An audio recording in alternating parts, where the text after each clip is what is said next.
Have you ever had a moment so perfect you wished you could freeze it in time? For Sophia Sterling, that moment was the soft glow of candles on her 35th birthday cake, surrounded by friends, in a home she designed, with a husband she adored. Life wasn't just good, it was flawless. But perfection is a fragile thing. What happens when the doorbell rings, and on the other side isn't a late-arriving guest, but a secret that's come to shatter everything?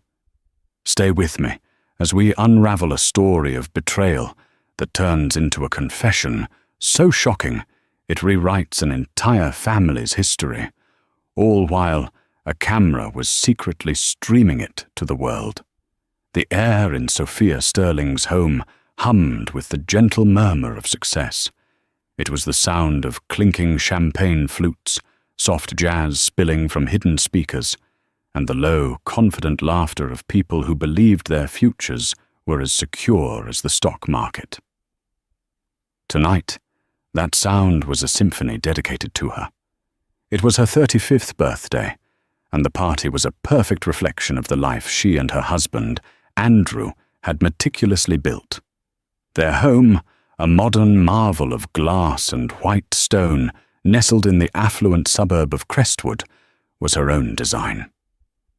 As a rising star in the architectural world, it was her masterpiece, a testament to her talent.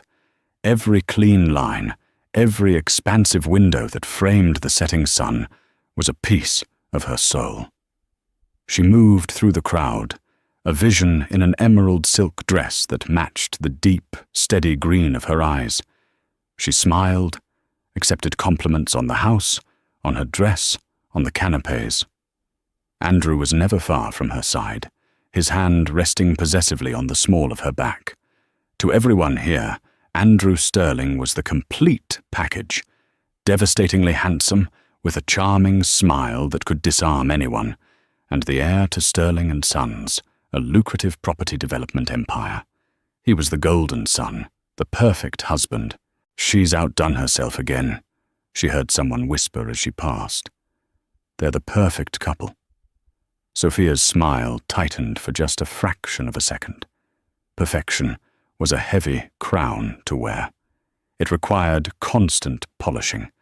It meant overlooking the late nights Andrew claimed were spent at the office, the faint, unfamiliar scent of perfume on his suit jacket that he'd blame on a client, the way his eyes sometimes seemed to look right through her.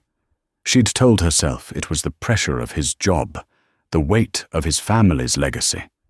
She chose to believe in the perfection because the alternative was unthinkable. Her mother-in-law, Victoria Sterling, held court near the grand piano. A woman carved from ice and elegance, Victoria was the matriarch of the Sterling dynasty. Her approval was a currency Sophia had spent a decade earning. Tonight, even Victoria seemed pleased. She'd given Sophia a delicate diamond tennis bracelet, her slender, cool fingers fastening it around Sophia's wrist. "A woman of your stature deserves to be adorned, my dear," Victoria had said, her voice smooth but distant.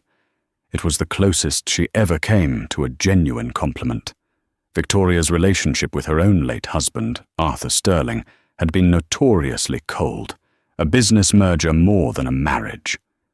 Perhaps, Sophia thought, she simply didn't know how to show warmth. Andrew raised his glass for a toast. "To my brilliant wife, Sophia, the architect of my home, the architect of my happiness. 35 has never looked more beautiful. I love you." The room erupted in applause. Andrew leaned in and kissed her, a public performance of affection that felt both reassuring and slightly hollow.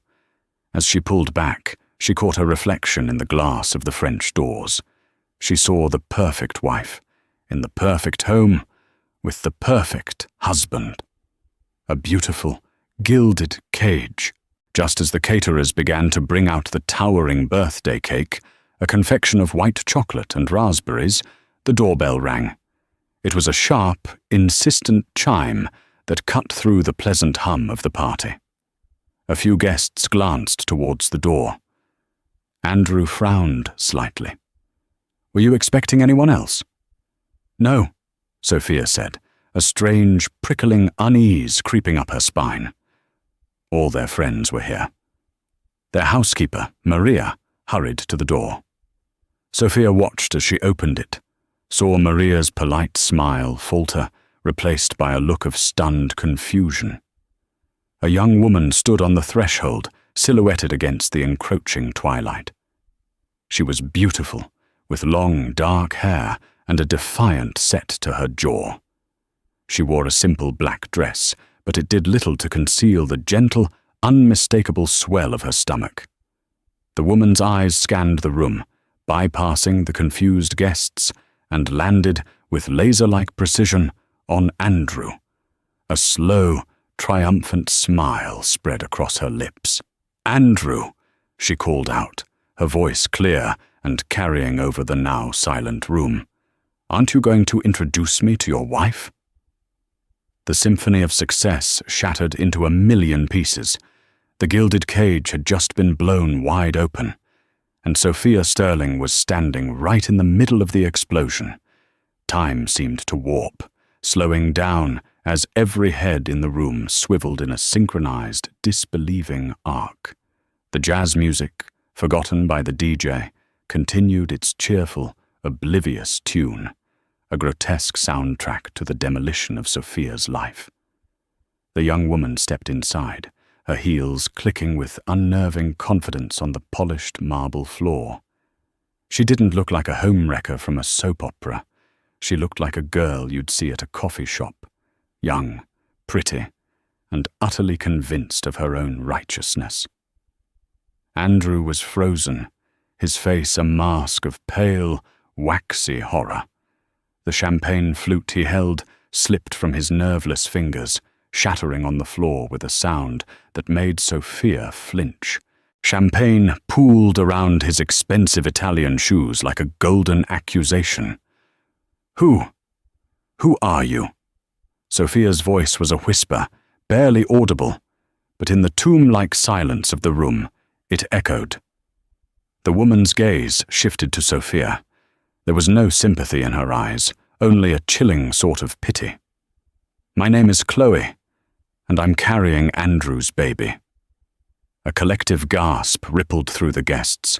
It was a physical, visceral sound of shock. Sophia felt the blood drain from her face, a cold, dizzying rush that made her grip the edge of a nearby table to keep from collapsing. She looked at Andrew, desperately searching his face for a denial, for a laugh, for anything to signal that this was some kind of cruel, elaborate joke. But she found nothing. Only guilt. Blazing, undeniable guilt. "Andrew, tell her to leave," Sophia managed, her voice trembling with a rage that was beginning to eclipse the shock. Chloe laughed, a short, sharp sound devoid of humor. "Oh, he can't do that. You see, he's been telling me for the last 9 months that he was going to leave you." She took another step forward, her hand resting protectively on her stomach. "He said the marriage was a sham, a business arrangement. He said you were cold, career-obsessed. He said he loved me." Each word was a hammer blow, systematically dismantling the foundation of Sophia's 10-year marriage. The friends who had been celebrating her moments before now stared with a mixture of horror and morbid curiosity. They were no longer guests. They were spectators at a public execution. "Get out of my house," Sophia said, her voice gaining a sliver of strength. "I think you mean our house," Chloe retorted, her eyes sweeping over the high ceilings and expensive art. "Or at least it will be. My son deserves to be raised in his father's home." Andrew finally found his voice, but it was a strangled, pathetic thing. "Chloe, this is not the time or the place." "When is the time, Andrew?" She shot back, her voice rising. "You keep putting it off. I'm 5 months pregnant. I'm done waiting in the shadows while you play the perfect husband to her. Everyone here deserves to know the truth. This man, this pillar of the community, is a liar and a cheat. To cement her claim, Chloe reached into her purse and pulled out her phone. With a few taps, she turned the screen towards the horrified crowd. It was a picture of her and Andrew laughing together on a boat, the sun glinting off the water. Andrew's arm was draped around her, his smile unguarded and genuinely happy in a way Sophia hadn't seen in years.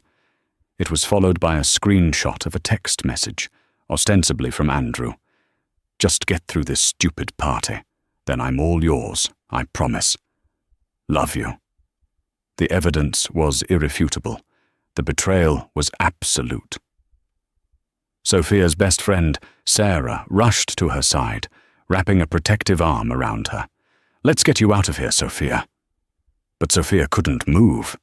She was paralyzed, watching the life she knew burn to the ground. She looked past Andrew, past the intruder, to her mother-in-law. Victoria Sterling stood perfectly still, her expression unreadable. She wasn't looking at her distraught son or the humiliated wife. She was looking at Chloe, her eyes narrowed in a cold, analytical assessment, as if she were examining a hostile corporate takeover rather than a family catastrophe. There was no shock on her face, only a strange, unsettling calmness.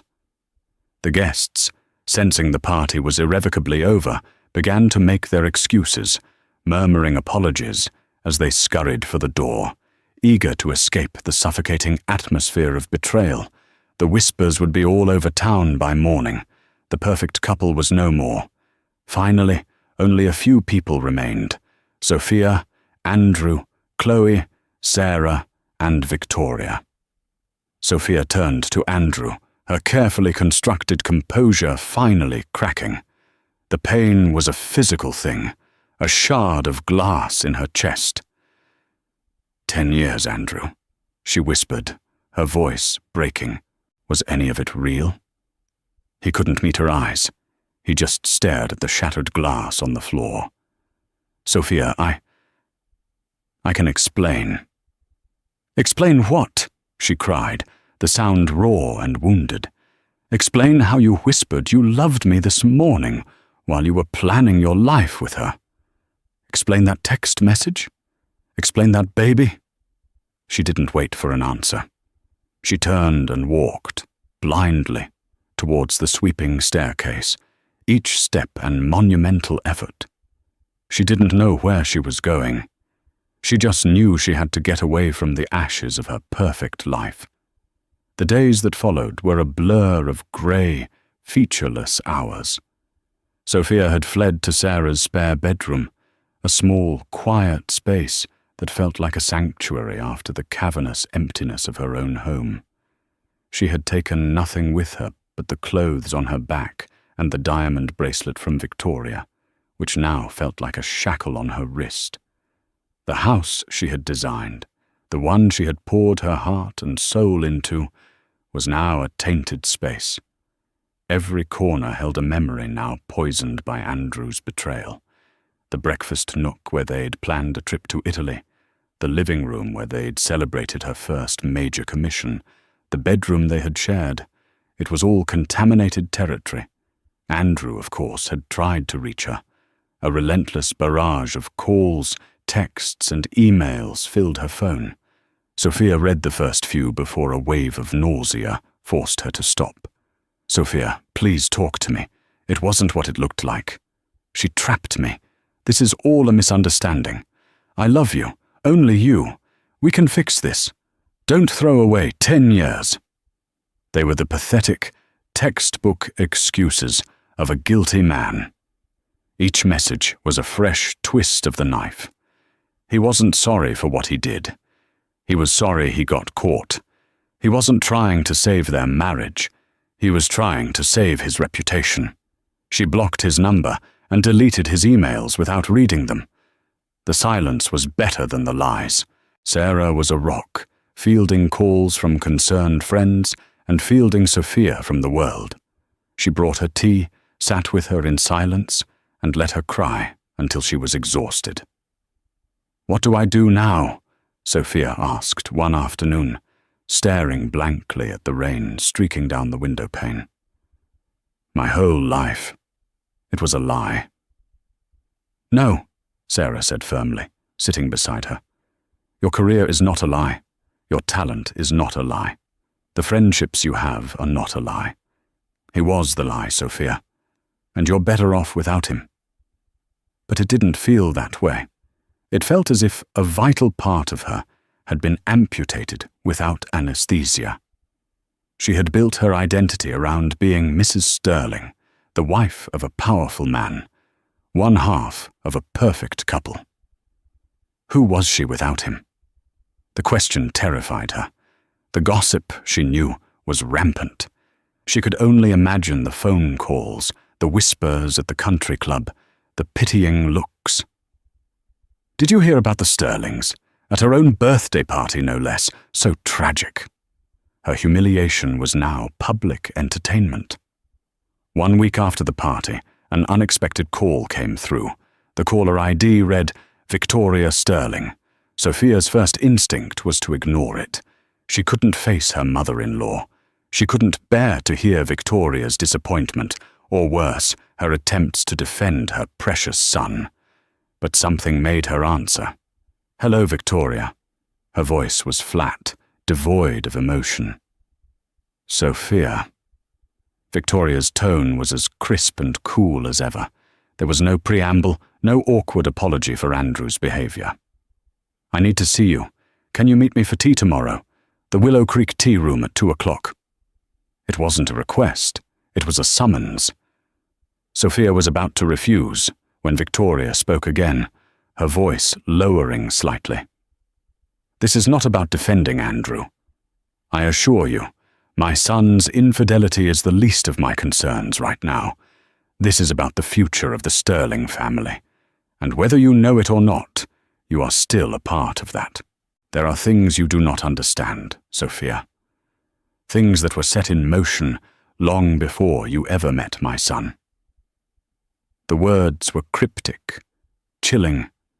What could be more important than the public implosion of her son's marriage and an illegitimate grandchild on the way? What did she mean? The least of my concerns. Against her better judgment, a flicker of curiosity ignited within her. Victoria had been so strangely composed at the party, so unnaturally calm. It wasn't the reaction of a mother whose son had just been exposed. It was the reaction of a chess player watching her opponent make a predictable, foolish move. What things? Sophia asked, her voice cautious. Not on the phone, Victoria said firmly. Tomorrow, 2 o'clock. Please, Sophia. I wouldn't ask if it weren't a matter of the utmost importance. The use of the word please was so uncharacteristic for Victoria that it shocked Sophia more than anything else. In 10 years, she had never heard her mother-in-law say it. All right, Sophia heard herself say. I'll be there. After she hung up, she stared at her phone, a deep sense of foreboding settling over her. Victoria Sterling was not a woman who engaged in idle drama. She was a woman who dealt in power and secrets, and Sophia had the unnerving feeling that the carefully polished stones of the Sterling family facade were about to be overturned, revealing something far older and darker than a simple affair. The Willow Creek Tea Room was a place of quiet, old-world elegance. It was all hushed tones, polished silver, and the delicate scent of bergamot and baked scones. It was Victoria's territory. Sophia felt out of place in her simple grey sweater and trousers, feeling as though the misery of the past week was a shabby coat she couldn't take off. Victoria was already seated at a secluded corner table, a single cup of Earl Grey before her. She looked as immaculate as ever in a cream-coloured Chanel suit, not a single silver hair out of place. She watched Sophia approach, her dark eyes giving nothing away. "Thank you for coming, Sophia," she said, gesturing to the chair opposite her. Sophia sat, her hands clasped tightly in her lap. I'm not sure why I'm here, Victoria. If this is about convincing me to take Andrew back. It's not, Victoria cut her off, her voice sharp. Let me be perfectly clear. What Andrew did was a disgrace. It was weak, common, and beneath the Sterling name. He has disappointed me more than you can possibly imagine. The word surprised Sophia. She had expected excuses, pleas for family unity, not outright condemnation. A waitress appeared, and Sophia numbly ordered a chamomile tea. When they were alone again, Victoria leaned forward slightly, her voice low and conspiratorial. Sophia, our family, the Sterling Empire, was not built on love matches. It was built on strategy, strength, and the meticulous maintenance of our reputation. My marriage to Arthur was one such arrangement. He was a brilliant but deeply cruel man. He controlled everything and everyone in his orbit, including me. This was a shocking admission. Victoria never spoke of her late husband in anything but reverent, respectful tones. He was difficult, Sophia offered cautiously. Victoria let out a dry, mirthless laugh. Difficult. Arthur was a tyrant who wore a bespoke suit. He saw people as assets or liabilities. There was no in-between. I stayed for one reason, and one reason only. Andrew. I was determined that my son would not be the man his father was. I wanted him to have a life of his own, a marriage based on partnership, not possession. That's why I was so pleased when he chose you. You are strong, intelligent, independent. You were not a liability. You were his greatest asset. She took a slow sip of her tea, her eyes fixed on Sophia.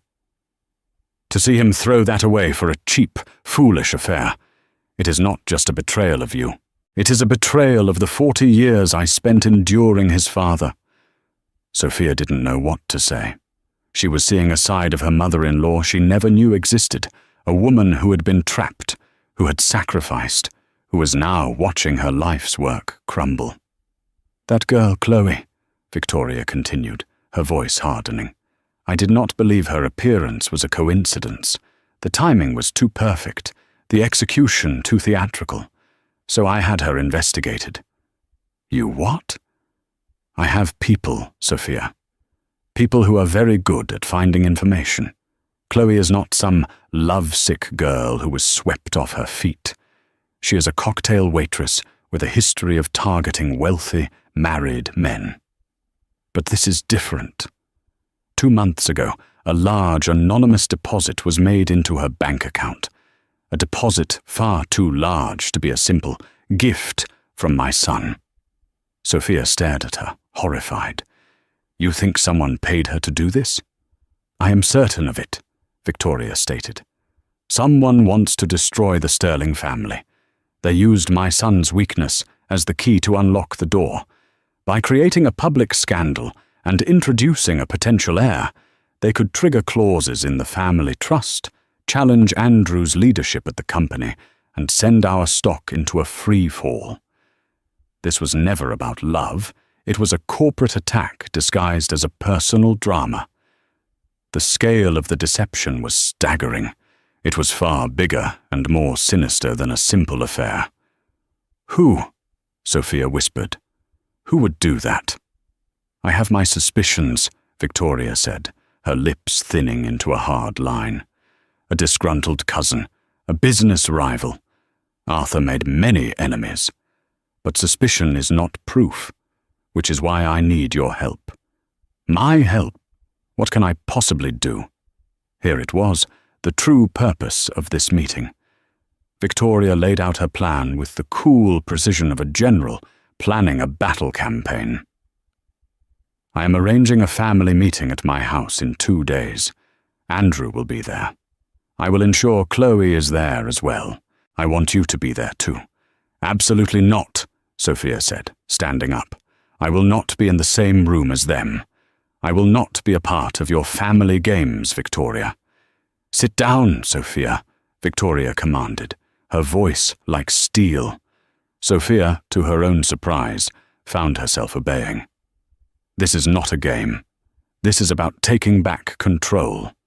I have a way to expose this entire conspiracy, to neutralize Chloe, and to force Andrew to confront the consequences of his actions in a way he never has before. But it will only work if you are there. I need you to be the wronged party, the victim. Your presence gives the entire event its moral authority. And what do you get out of it? Sophia asked, her eyes narrowed. You save the company, the family name. Yes, Victoria admitted without hesitation. But I also get to free myself from the legacy of Arthur Sterling once and for all. And I want to give you the truth. All of it. After that, what you choose to do, whether you divorce Andrew, take him for every penny he has, or never speak to any of us again, will be your decision, made with all the facts. I owe you that. She reached across the table and, for the first time ever, placed her cool hand over Sophia's.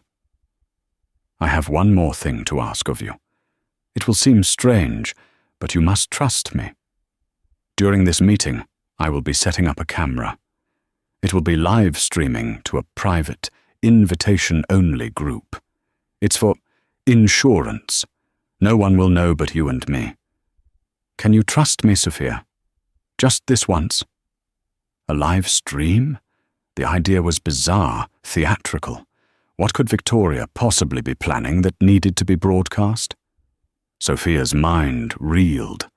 This was a descent into a world of corporate espionage and family secrets she had never known existed. Her personal heartbreak was just a pawn in a much larger, more dangerous game. She looked into Victoria's eyes and saw a flicker of something she had never seen before. Desperation. The untouchable matriarch was on the edge of a precipice. Perhaps it was the desire for answers, or perhaps it was a dark, unbidden need to see Chloe and Andrew face a reckoning they couldn't escape. Whatever it was, Sophia made a decision. Fine, she said, pulling her hand away. I'll be there. But I'm not doing it for Andrew, or for the Sterling name. I'm doing it for me. A small, almost imperceptible smile touched Victoria's lips. That's all I ask.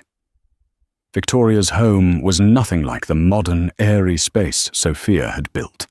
It was an old-world mansion, a fortress of dark wood, heavy velvet drapes, and ancestral portraits whose eyes seemed to follow you down the long, echoing halls. It was a house that kept its secrets well. Sophia arrived exactly on time, her heart a cold, heavy knot in her stomach. She had chosen her armor carefully, a sharply tailored black pantsuit that projected an aura of professionalism and emotional distance she did not feel. Sarah had tried to talk her out of it, calling it a suicide mission, but Sophia's resolve was firm. She needed to see this through to the end. A grim-faced butler led her to the library. The room was just as imposing as the rest of the house, lined with floor-to-ceiling bookshelves, filled with leather-bound volumes that looked as if they hadn't been touched in a century. A fire crackled in the hearth, casting long, dancing shadows on the walls. They were all there, arranged like pieces on a chessboard. Andrew stood by the fireplace, his face haggard and pale. He looked as though he hadn't slept in days. When he saw Sophia, he took a step towards her, his mouth opening as if to speak, but she gave him a look so frigid it stopped him in his tracks. Chloe was seated in a wing-back chair, the picture of smug confidence. She had dressed for the part of the grieving but determined mother-to-be, wearing a soft, flowing maternity dress. She looked at Sophia with undisguised triumph, and in the center of it all, seated behind a massive mahogany desk, was Victoria. She was the queen, surveying her board. Beside her, on the corner of the desk, sat a laptop, its screen angled away from the others. Sophia noticed the small green light of the webcam was on. The live stream had begun. A shiver ran down her spine. Who was watching this bizarre theatre unfold? "Thank you all for coming," Victoria began, her voice cutting through the thick, tense silence. "I believe it's time we put an end to this unfortunate situation with clarity and finality." She looked directly at Chloe. "Miss Dubois, you have made some very serious claims. You have asserted that you are carrying my son's child and that he has promised to build a life with you." "They're not claims, they're facts," Chloe said, her voice full of saccharine sincerity. "I love Andrew, and he loves me. We didn't want to hurt anyone, but we can't deny our feelings or the fact that we have a child on the way." Andrew winced, but said nothing. He looked utterly lost, a puppet whose strings had been cut. "I see," Victoria said, her tone icy. "And what is it you are hoping to achieve today? What is your desired outcome?" Chloe leaned forward, her performance reaching its peak. "I don't want to be unreasonable. I just want Andrew to do the right thing, to acknowledge our son, to provide for him. I want a home for us, and his rightful place in the Sterling family. I'm willing to be discreet for a generous settlement." There it was, the demand, the end game. Sophia felt a surge of white-hot anger. To see her marriage, her life, reduced to a financial negotiation was a profound insult. She remained silent, remembering Victoria's instructions. She was here to be a witness, not a participant. "A settlement," Victoria repeated, tasting the word as if it were poison. She turned her cold gaze on her son. "Andrew, do you have anything to say to this? Do you love this woman? Did you promise to leave your wife for her?" Andrew's eyes darted between the three women, his formidable mother, his betrayed wife, and his pregnant mistress. He was trapped, and he knew it.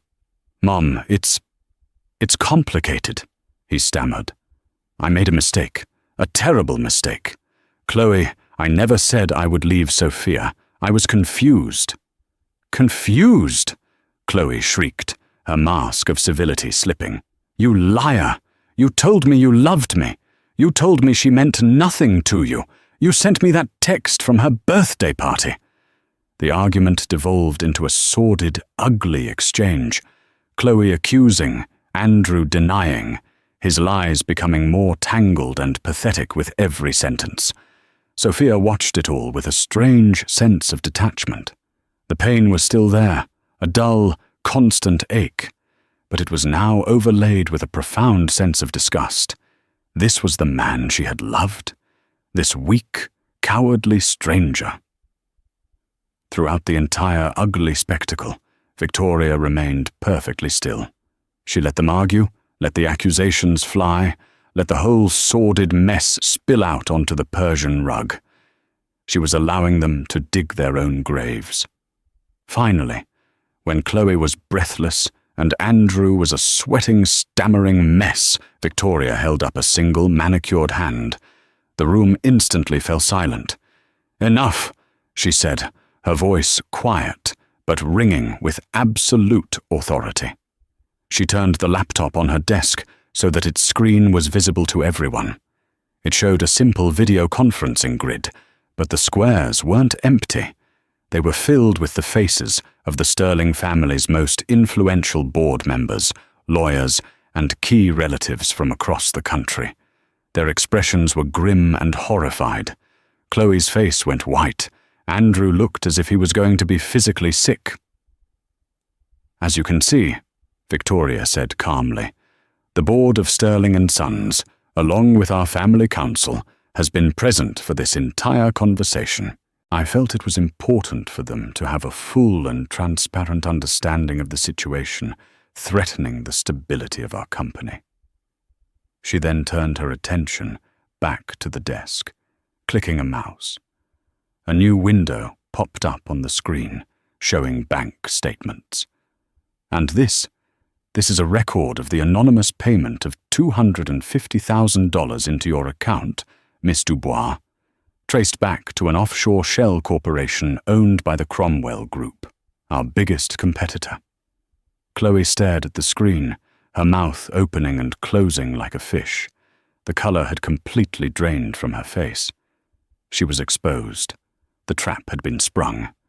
But Victoria wasn't finished. She wasn't looking at Chloe anymore. Her gaze was fixed, with a deep and unsettling sadness, on her son. "The truth is," Victoria said, her voice suddenly heavy with a sorrow that seemed ancient, "this entire charade is based on a lie. But the lie is not the one you think. The lie is much, much older." She took a deep breath, steeling herself. "Andrew, you are worried about Chloe's son having a rightful claim to the Sterling family? He has as much of a claim as you do, which is to say, none at all, because Arthur Sterling was not your father." The silence that followed Victoria's declaration was absolute. It was a silence so profound it felt like the world had stopped spinning on its axis. The crackling of the fire in the hearth was the only sound, a lonely witness to the detonation of a secret kept for over 35 years. Andrew stared at his mother, his face a canvas of utter bewilderment. He shook his head slowly, a choked, disbelieving laugh escaping his lips. "What? What are you talking about? Mom, that's not funny. Tell them it's not true." Chloe was forgotten. The live stream was forgotten. The corporate espionage was forgotten. All that existed in that room was the chasm that had just opened between mother and son. Victoria's expression was one of profound, weary sadness. The iron mask of the matriarch had fallen away, revealing a woman Sophia had never seen before. A woman who was exhausted from carrying a burden for a lifetime. "I wish it weren't true, Andrew. God, I have wished that every single day of your life," she said, her voice trembling for the first time. "But it is." She began to speak, not just to Andrew, but to the room, to the silent, watching faces on the computer screen, and perhaps to herself. Her voice was low and steady, a confessional tone that demanded silence. "Before I was Victoria Sterling, I was Victoria Davenport. My family was wealthy, but your grandfather, Arthur, came from old established power. To my parents, the marriage was the ultimate merger. They saw it as a transaction, and I was the asset being traded. But I was in love with someone else." She looked away, her eyes focused on a distant memory. "His name was Davis. He was an artist. He had nothing to his name but a brilliant talent and a heart that saw me, not my family's fortune. We were going to run away together. But my parents found out. They threatened me. They threatened to ruin him. They forced me to end it. They pushed me into Arthur's arms." Sophia watched, mesmerized. This was the story behind the cold, distant woman she thought she knew. A story of lost love and a gilded cage far more terrible than her own. "The week before the wedding," Victoria continued, her voice dropping to a whisper, "I met with Davis one last time to say goodbye. It was the hardest thing I have ever done. We both knew it was the end.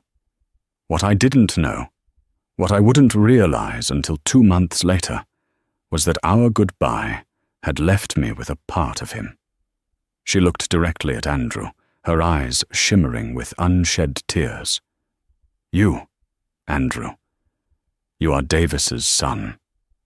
Andrew stumbled backward, collapsing into a chair as if his legs could no longer support him. No, it's not possible. My father. Arthur. Arthur suspected," Victoria said, her voice hardening again as she mentioned her husband's name. "He never knew for certain, but the suspicion was enough for him. It became his weapon. He used it to control me, to isolate me. He agreed to raise you as his own, to give you the Sterling name, on one condition, that I would be his perfect, obedient wife, forever in his debt. He never loved you, Andrew. He saw you as my failure, my permanent sin. The cruelty he showed you, the impossible standards he set for you. It was his way of punishing me, through you. Suddenly, Andrew's entire life was reframed. His desperate need for his father's approval, Arthur's cold and constant criticism, the feeling that he could never quite measure up, it all clicked into place with horrifying clarity. He wasn't a disappointing son. He was a hated symbol of his mother's one act of defiance. He was the son of a ghost. Sophia felt an unexpected pang of pity for this man who had betrayed her so deeply. His entire identity, the heir, the golden boy, the Sterling scion, was a complete and utter fabrication. The foundation of his life was a lie told to protect his mother and weaponized by the man he called his father. Victoria then turned her attention back to the stunned face of Chloe on the screen. So you see, Miss Dubois, your scheme was flawed from the very beginning. You came here threatening to expose a secret heir to the Sterling fortune. But the man you had an affair with was never the true heir in the first place. Your child has no claim. You have no leverage. She closed the laptop with a soft, final click, severing the connection to the horrified onlookers. The private family drama was over. The public confession was complete. Chloe stared, her mouth agape, the color rushing back to her face in a wave of panicked fury. Her plan, her payday, her entire future had just evaporated. She had been played by a master. You're lying, she stammered, scrambling for purchase. This is just some crazy story to get out of paying me. Believe what you wish, Victoria said, rising from her chair. She was no longer just the matriarch. She was a woman unshackled. A DNA test will be arranged for Andrew. The results will be made public to the board. The truth will come out. Now, I suggest you leave my home. The butler will show you out. Chloe looked from Victoria's implacable face to Andrew's broken form, and finally to Sophia's stunned silence. There was no one on her side. No angle left to play. Her gamble had failed in the most spectacular way imaginable. Without another word, she grabbed her purse and fled the room, her hurried footsteps echoing her defeat in the grand, silent hall. The library was still again. Andrew sat motionless, his head in his hands, his shoulders shaking with silent sobs. He was a king who had just learned his castle was made of sand. Victoria walked over to the window, looking out at the manicured gardens her husband had loved, but she had always hated. She had just set fire to her own life and to her son's to finally escape the prison Arthur Sterling had built around her. And Sophia stood in the middle of the wreckage, no longer just a wronged wife. She was the witness to a tragedy far deeper and more complex than she could ever have imagined. The affair was a symptom, not the disease. The disease was the Sterling family itself, built on a foundation of secrets, cruelty, and lies. And the cure had been a truth so devastating it had shattered them all. In the heavy silence that followed Chloe's departure, the only sound was Andrew's ragged breathing. He wasn't a villain anymore. He was just a broken man, stripped of his name, his history, and his pride. The carefully constructed edifice of Andrew Sterling had been reduced to rubble. Sophia watched him, and the anger she had clung to for weeks began to feel pointless. It was like being furious at a puppet for the actions of its puppeteer. His betrayal was real, his actions unforgivable, but they were born from a lifetime of seeking approval from a man who was incapable of giving it, a man who wasn't even his father. He had sought validation in his career, in his social standing, and in the arms of other women, because he had never felt truly worthy. It didn't excuse what he did. But for the first time, Sophia understood it. Victoria turned from the window. The immense strain of her confession was visible now in the faint tremors of her hands and the deep, weary lines around her eyes. She looked at Andrew, not with pity, but with a complex mix of sorrow and resolve. "The board has been informed," she said, her voice softer now. "They will call an emergency meeting. Your position as CEO will be untenable for the time being." She paused. "I have already begun the legal process to have you formally recognized as my son and my sole heir. The Sterling name may have been a lie, but my fortune is very real. You will not be left with nothing." It was a practical, logistical statement, but it was also an act of love. A mother cleaning up the debris after a necessary demolition. Andrew looked up, his eyes red and lost. "Who was he?" he whispered. "My real father, Davis. He was a good man," Victoria said quietly. "He passed away from cancer 10 years ago. I followed his career from a distance. He became quite well known. He married, had a daughter. I am told he was very happy." The finality of that statement hung in the air. There would be no reunion, no chance for Andrew to meet the man whose blood ran in his veins. He was, and would always be, an orphan to his own history. Finally, Sophia knew it was time for her to leave. This was a private grief, a family reckoning that no longer included her. She turned to go, but Victoria's voice stopped her. "Sophia." Sophia faced her. The two women looked at each other, a silent understanding passing between them. They were both survivors of the Sterling legacy, in their own ways. "Thank you," Sophia said simply. It felt like an inadequate phrase for the cataclysmic truth she had just witnessed, but it was all she had. "I didn't do it for you, or even for Andrew," Victoria replied, her honesty unwavering. "I did it for me. I have lived in Arthur's shadow for 40 years. I have choked on this secret for 35. I refused to let his ghost and some opportunistic little girl be the ones to finally burn this house down. I chose to light the match myself." She walked over to Sophia, her gaze direct. "What you do now is your choice. You have every right to divorce him. In fact, I would advise it. You deserve a life that is not built on the dust of a demolished house. Start over. Build something new. It's what you're good at." In that moment, Sophia felt a profound and unexpected respect for her mother-in-law. Victoria was not just a cold matriarch. She was a woman of incredible, terrifying strength who had just reclaimed her own life, no matter the cost. Sophia nodded, and without a backward glance at the weeping man in the chair, she walked out of the library and out of the imposing Sterling mansion for the last time. The drive back to Sarah's apartment felt surreal. The world outside was the same.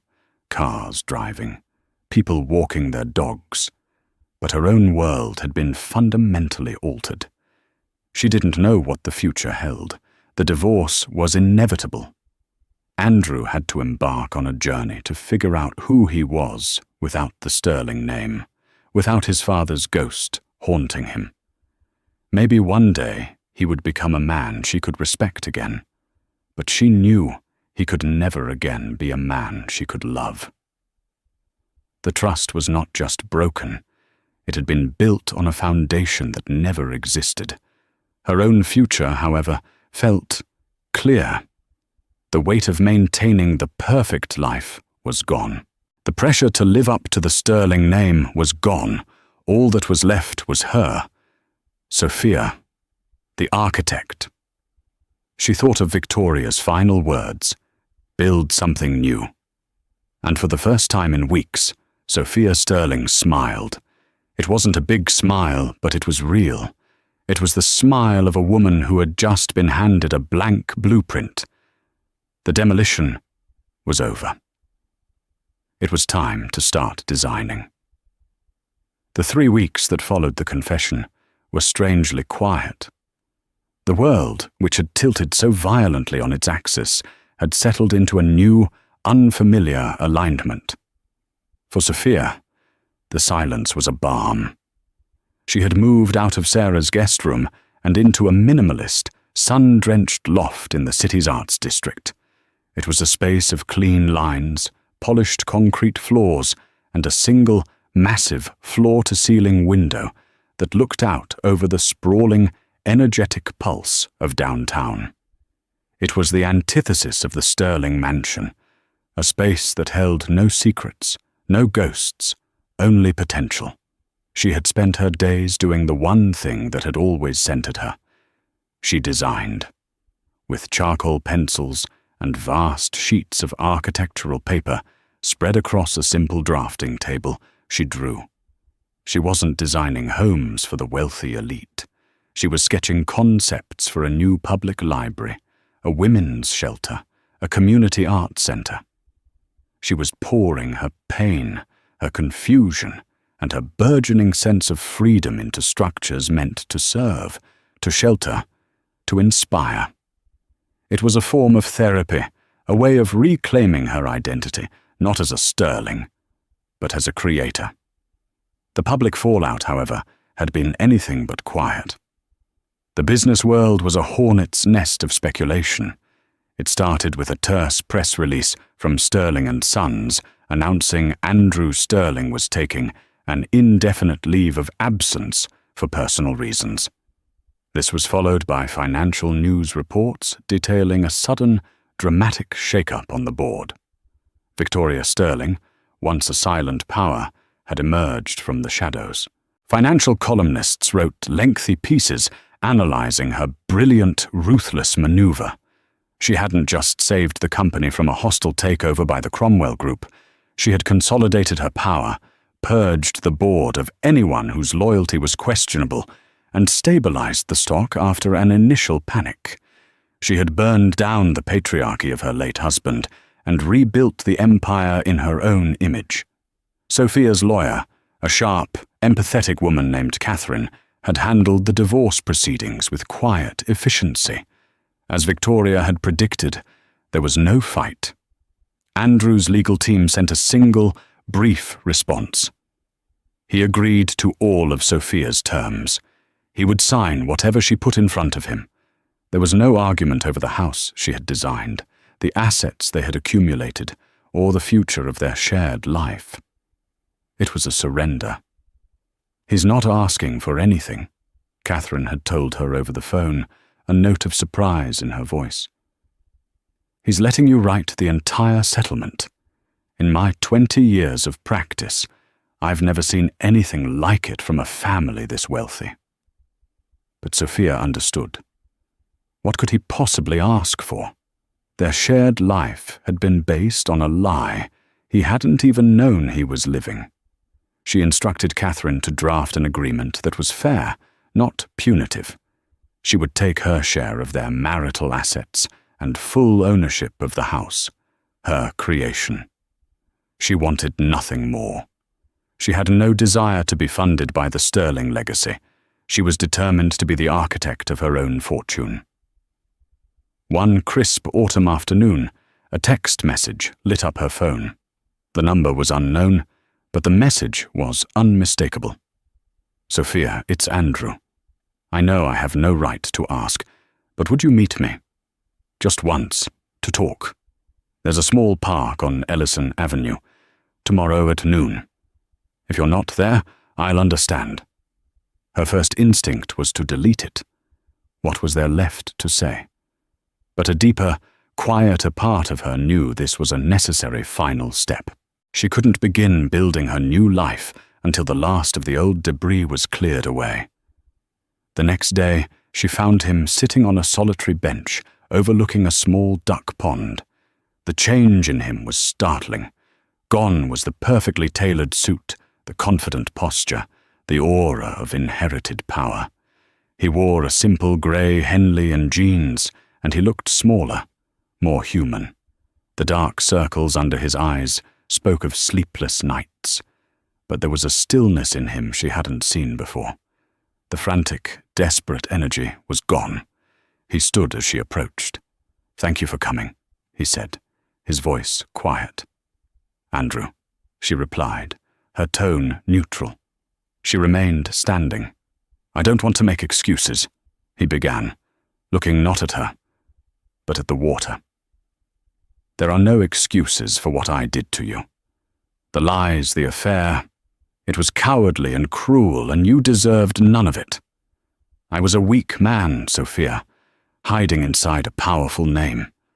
I spent my whole life trying to earn the love of a man who, it turns out, despised me from the moment I was born. When I couldn't get it from him, I looked for it everywhere else.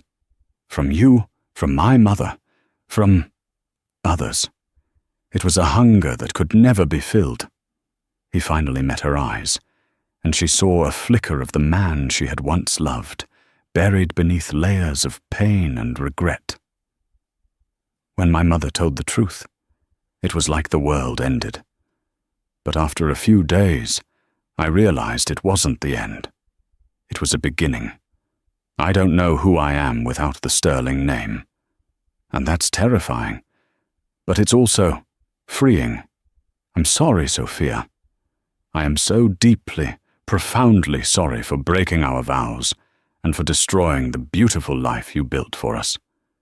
It was the apology she had needed to hear, not at her birthday party, but now.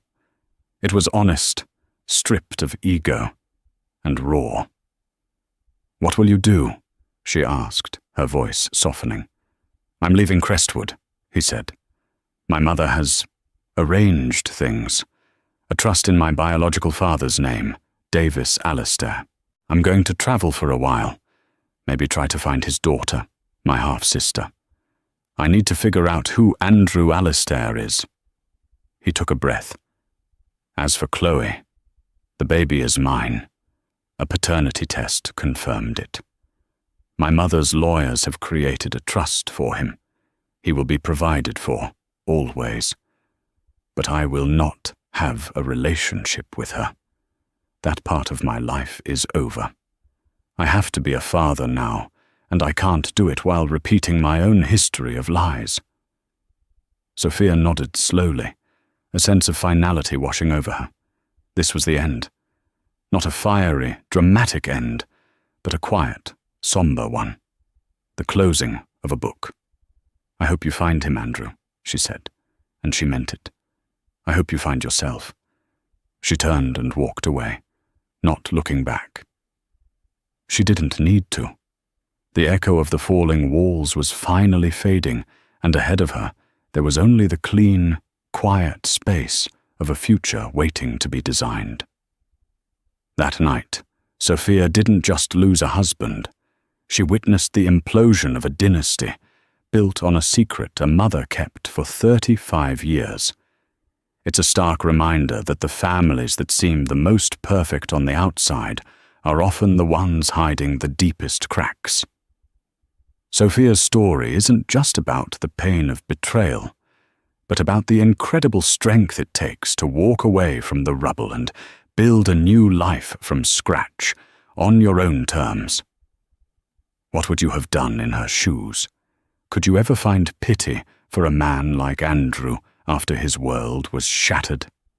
If this story of secrets, lies, and ultimate liberation resonated with you, please give this video a thumbs up. Share it with someone who appreciates a story that's more than what it seems on the surface. And don't forget to subscribe and hit the notification bell so you won't miss our next real-life drama. Thank you for listening.